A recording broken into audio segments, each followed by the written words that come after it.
कौन है अरविंद केजरीवाल? कहां से आया अरविंद केजरीवाल? क्यों हवाई चप्पल और मफलर पहनते थे केजरीवाल? मनीष सिसोदिया के साथ उनकी दोस्ती कैसे हुई? क्या आप जानते हो कि उनकी पत्नी खुद एक अधिकारी थी और उन्हीं की बैचमेट थी जिनसे शादी कर ली उन्होंने? अरविंद केजरीवाल के बारे में बहुत सारी ऐसी बातें हैं जो शायद आप नहीं जानते हैं और हमें लगा कि एक ऐसा वक्त जब अरविंद केजरीवाल चर्चा में है, क्योंकि सीबीआई के सामने पेशी है। आम आदमी पार्टी बीजेपी पर आरोप लगा रही है कि आजाद भारत में पहली बार किसी पॉलिटिकल पार्टी के नंबर 2, नंबर 3 और अब नंबर 1 नेता को जेल में डालने की तैयारियां चल रही हैं। उधर बीजेपी कह रही है कि इनसे बड़ा झूठा इंसान कोई है ही नहीं, जो आदमी हर बात पर झूठ बोल लेता है, भ्रष्टाचार मिटाने की बात करने आया था लेकिन भ्रष्टाचार में लिप्त हो जाता है। ऐसे आदमी को जेल की सलाखों के पीछे होना चाहिए। तो हमें लगा कि इस आरोप और प्रत्यारोप के बीच में अरविंद केजरीवाल से जुड़ी कुछ ऐसी बातें जो आप जानते नहीं होंगे या जो बड़ी दिलचस्प हैं, आपको जाननी चाहिए। बाकी वो ईमानदार हैं, वो भ्रष्टाचारी हैं, वो बीजेपी के द्वारा फंसाए जा रहे हैं, या वो एक तानाशाह बन गए हैं जो अपनी पार्टी में अकेले सर्वे सर्वा हैं और जो उनके कद के लोग हैं उनको बाहर कर देते हैं, जेल में भिजवा देते हैं। ये सारी बातें हम आप पर छोड़ देते हैं, इस पर हमारी कोई टिप्पणी नहीं है। हम आपको अरविंद केजरीवाल के बारे में इस वीडियो में बताते हैं, जिसे आप शेयर जरूर कीजिएगा। तारीख 16 अगस्त साल 1968, जगह हरियाणा का भिवानी, जहां पर गोविंद राम केजरीवाल और गीता देवी जी के यहां पर एक बच्चे का जन्म होता है जिसका नाम वो रखते हैं कृष्ण। दरअसल जन्माष्टमी के दिन उनका जन्म हुआ था और यही वजह है कि अरविंद केजरीवाल के बचपन का नाम जो था वो कृष्ण था। ये बात आप शायद नहीं जानते होंगे। अरविंद केजरीवाल जी के एक छोटा भाई है और एक छोटी बहन भी उनकी है। अरविंद केजरीवाल जी के पिता जो हैं वो इंजीनियर रह चुके हैं और आपको जानकर हैरानी होगी कि अरविंद केजरीवाल शुरुआती दौर में इंजीनियर नहीं बनना चाहते थे। उनकी पहली चॉइस जो थी वो डॉक्टर बनना थी, लेकिन क्योंकि पिताजी उनके इंजीनियर थे, लिहाजा अरविंद केजरीवाल की रुचि जो है वो पिता की इच्छा को देखते हुए बदल जाती है और वो इंजीनियरिंग की तरफ फोकस कर देते हैं और बहुत कम उम्र में वो आईआईटी निकालने का सपना जो है वो देखने लगते हैं। अरविंद केजरीवाल वेजिटेरियन आदमी है। अरविंद केजरीवाल अपने परिवार में क्योंकि बड़े हैं और दिलचस्प जो मैंने आपको बताया कि वो दिल्ली के रहने वाले नहीं हैं, उनका जो पैदाइश है वो हरियाणा की है। हालांकि उनके पिताजी की नौकरी के ट्रांसफर जो है वो अलग अलग जगह होती थी, इसलिए गाजियाबाद से लेकर हरियाणा, दिल्ली, तमाम जगहों पर वो रह चुके हैं, तमाम जगहों पर उन्होंने पढ़ाई की है। इसके बाद उनका सिलेक्शन जो है वो आईआईटी खड़गपुर में हो जाता है और वहां से उनके लाइफ में काफी चीजें बदल जाती, क्योंकि वो एक बड़ा एग्जाम था और पढ़ने में केजरीवाल हमेशा से अच्छे। साल 1989 में अरविंद केजरीवाल आईआईटी खड़गपुर से पास आउट हो जाते हैं। 1992 में वो आईआरएस अधिकारी बन जाते हैं रेवेन्यू सर्विस में और उसी दौरान उनकी मुलाकात जो है वो सुनीता जी से होती है, जो उनकी बैचमेट थी। सुनीता जी से वो शादी कर लेते हैं। उनके 2 बच्चे हैं, पुलकित और हर्षिता। तो ये अरविंद केजरीवाल जी के जीवन की कहानी है। 1992 में उन्होंने आईआरएस अधिकारी के तौर पर अपनी नौकरी की शुरुआत की थी और साल 2000 था जब उन्होंने छुट्टी ले ली थी नौकरी से। 2006 में नौकरी को पूरी तरह से अलविदा कह दिया था। लेकिन इसी बीच उनकी मुलाकात हो जाती है मनीष सिसोदिया से।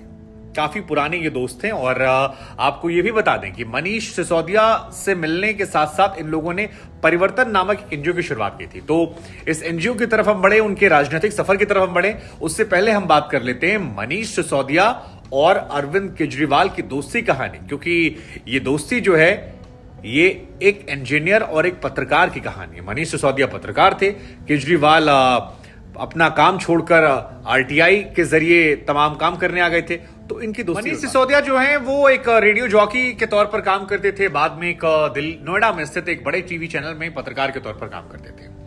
अरविंद केजरीवाल ने इस बीच में अपना एक एनजीओ ओपन कर दिया था अपनी नौकरी के साथ साथ। इनकम टैक्स डिपार्टमेंट नौकरी चल रही थी। 1998 में ही उन्होंने एक अपनी जो इस एनजीओ की शुरुआत की थी, नाम था परिवर्तन। मनीष सिसोदिया से एक दिन कहा गया कि आपको एक स्टोरी करनी है और मनीष सिसोदिया उस एनजीओ परिवर्तन की स्टोरी करने के लिए केजरीवाल के पास पहुंचे। इन दोनों की बॉन्डिंग यहां से अच्छी हो गई और दोनों को लगा कि गुरु साथ में हम कुछ कर सकते हैं। अरविंद केजरीवाल कई बार कहते हैं कि परिवर्तन को आगे बढ़ाने में मनीष सिसोदिया का बड़ा हाथ है। मनीष सिसोदिया ने हालांकि अपना भी एक एनजीओ ओपन किया था, लेकिन बाद में दोनों ने मिलकर परिवर्तन के लिए काम करना शुरू कर दिया। इसके बाद एक समाज सेविका थी अरुणा जी, वो आरटीआई का मसौदा तैयार कर रही थी और उसमें मनीष सिसोदिया को उन्होंने शामिल करवा लिया। उसमें अरविंद केजरीवाल ने एक कार्यकर्ता के तौर पर ड्राफ्टिंग कमेटी में काम किया। तकरीबन शायद 9 लोग थे उस ड्राफ्टिंग कमेटी में, और यहीं से दोनों की दोस्ती जो है वो बहुत ज्यादा बढ़ जाती है। दोनों साथ साथ मिलकर बिजली झुग्गी झोपड़ी वालों के लिए काम करने लग जाते हैं, और दोनों अपनी अपनी नौकरी जो है वो छोड़ देते हैं। 2006 में अरविंद केजरीवाल ने अपनी नौकरी छोड़ी, और 2006 के आसपास ही मनीष सिसोदिया भी नौकरी छोड़कर पूरी तरह से डेडिकेटेड हो गए थे। और इन सब के बीच में आ गया अन्ना आंदोलन। अन्ना आंदोलन आया और उसके बाद दोनों छा गए, मुख्यमंत्री बन गए। साल 2010 और 11 के उस दौर में दिल्ली में जमावड़ा लगा था अन्ना आंदोलन का, और बच्चे बच्चे की जुबान पर सिर्फ एक नाम था, अन्ना तुम संघर्ष करो, हम तुम्हारे साथ हैं। आपको याद होगा अगर आपकी मेमोरी शार्प है तो। उसी आंदोलन में ये लोग भी जुड़ जाते हैं, अरविंद केजरीवाल और मनीष सिसोदिया भी उसका हिस्सा बन जाते हैं। मनमोहन सिंह की सरकार थी, कांग्रेस के खिलाफ मोर्चा खोल रखा था। कई बार तो आरोप लगते हैं कि बीजेपी ने भी जोर लगाया था इस आंदोलन में भीड़ को लेकर, और इस आंदोलन का मकसद था कि आंदोलन के जरिए केंद्र सरकार पर निशाना साधा जाए। लेकिन इस आंदोलन में एक शख्स नजर आता है जो बड़ी सादी सी शर्ट, एक फटी पुरानी पैंट और फ्लोटर की चप्पल पहने घुमा करता है।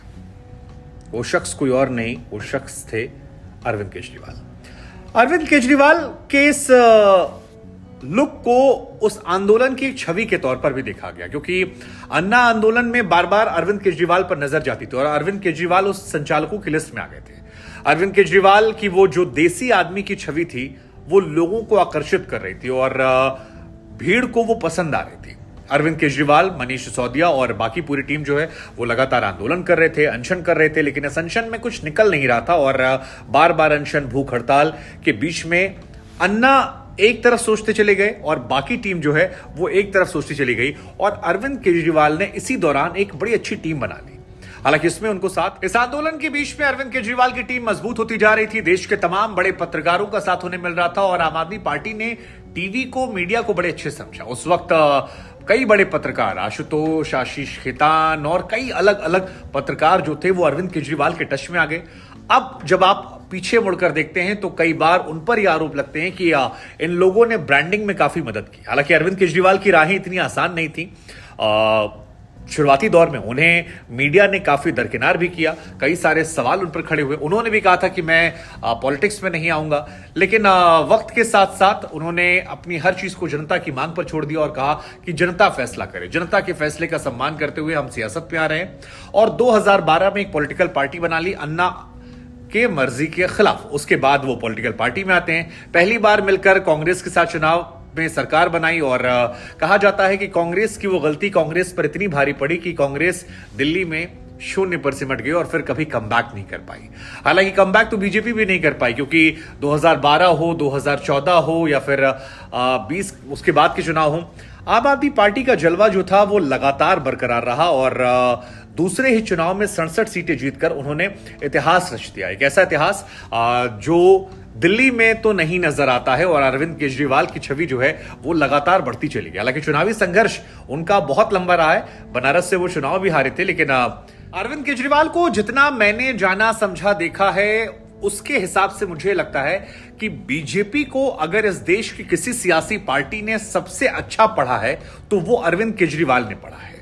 हालांकि अरविंद केजरीवाल शिक्षा, स्वास्थ्य के मॉडल पर काम करते हैं और इसी को उन्होंने आधार बनाया।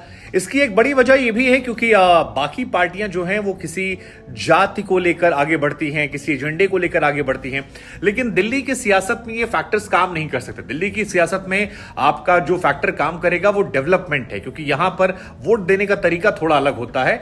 और क्योंकि केजरीवाल खुद बाहर से आए हैं तो वो जातीय पॉलिटिक्स नहीं कर सकते थे, उनकी जात के वोटर दिल्ली में नहीं है, क्षेत्रीय पॉलिटिक्स वो हरियाणा से खुद हैं, तो ये बातें नहीं होती। तो शिक्षा और स्वास्थ्य को उन्होंने उठाया, तमाम आईआईटीएंस अपनी पढ़ाई का इस्तेमाल किया और बढ़ाते चले गए। उनकी पॉलिटिक्स की एक जो एक्स फैक्टर रहा जो बीजेपी को हराने में उन्हें काम आता, वो ये कि बाकी पॉलिटिकल पार्टी सेक्युलरिज्म को प्रो मुस्लिम बना लेते। लेकिन अगर आप अरविंद केजरीवाल को बारीकी से नोटिस करेंगे तो अरविंद केजरीवाल कभी भी 2019 के बाद हिंदुत्व के ऊपर नहीं बोलते हैं, और उनकी जितनी पॉलिटिक्स को मैंने समझाना, मुझे लगता है कि वो ये बात जानते हैं कि जहां बीजेपी से डायरेक्ट मुकाबला है वहां एक वर्ग का वोट उन्हें अपने आप मिलेगा। तो ऐसे में जो हिंदू साधारण परिवार है उसके वोटरों को नुकसान ना पहुंचाया जाए और उससे अच्छे रिश्ते बनाए जाए, क्योंकि उधर का वोट आएगा भी, इधर वाला बटेगा नहीं। और इस आधार पर दिल्ली में लगातार, लेकिन पंजाब चुनावों में जीत के बाद अरविंद केजरीवाल ने जब से गुजरात का दौरा शुरू किया और गुजरात में बीजेपी को टक्कर देनी शुरू करी, उसके बाद उस वक्त के आसपास से अरविंद केजरीवाल की पॉलिटिक्स में कई सारी परेशानियां और अरविंद केजरीवाल कह भी रहे हैं कि उनके नंबर 2 नेता मनीष सिसोदिया को उठाकर जेल में डाल दिया गया। नंबर 3 नेता सत्येंद्र जैन, क्योंकि सत्येंद्र और मनीष उनके 2 महत्वपूर्ण पिलर थे। एक पिलर जो शिक्षा मंत्री है, जिसको जरिए वो वर्ल्ड क्लास एजुकेशन की बात करते हैं, और दूसरा पिलर उनका मोहल्ला क्लिनिक, जिसकी वो दुनिया भर में तारीफ करते हैं और जिसके आधार को बनाकर पंजाब में उन्होंने या देश के बाकी राज्यों में जाकर प्रचार प्रसार किया। करप्शन फ्री गवर्नमेंट, करप्शन को लेकर लड़ाई शुरू की थी जन लोकपाल से। लेकिन अब मनीष सिसोदिया का करप्शन में जेल जाना, सत्येंद्र जैन का जेल में रहना, करप्शन के चार्जेस लगना, मनी लॉन्ड्रिंग के चार्जेस लगना, और अब अरविंद केजरीवाल को समन भेजकर बुलाया जाना, यह अपने आप में बड़ी डेवलपमेंट। हालांकि अरविंद केजरीवाल एक मंझे हुए सियासतदान है, टीवी को क्या चाहिए, लोगों को क्या चाहिए, इस बात को बखूबी समझते हैं। और आम आदमी पार्टी शक्ति प्रदर्शन करते हुए भगवंत मान सारे मंत्रियों को लेकर जब सीबीआई दफ्तर की तरफ कूच कर रही है, तो बड़ा दिलचस्प होगा यह देखना कि वो पॉलिटिकल पार्टी जिसने 10 साल में नेशनल पार्टी बना लिया, वो नेता जो 10 साल के अंदर देश का नेता बन गया, जिसको सभी विपक्ष के लोगों ने दरकिनार कर दिया था, वो क्या इस सीबीआई और ईडी के जाल से निकल पाते हैं? क्या ये शराब घोटाले से अपने आप को पाक साफ कर पाते हैं, या इस दलदल में फंसकर वो घुस जाएंगे? लेकिन जो भी है, कहानी केजरीवाल